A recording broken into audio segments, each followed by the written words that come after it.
ஆகாசத்தை நான் பார்க்கிறேன், ஆறு கடல் நான் பார்க்கிறேன். ஆகாசத்தை நான் பார்க்கிறேன், ஆறு கடல் நான் பார்க்கிறேன்.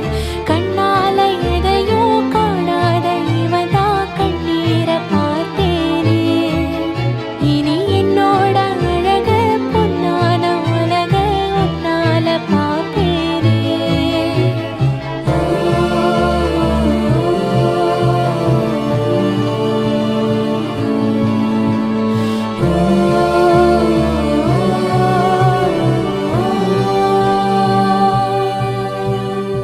ஆகாசத்தை நான் பார்க்கிறேன்,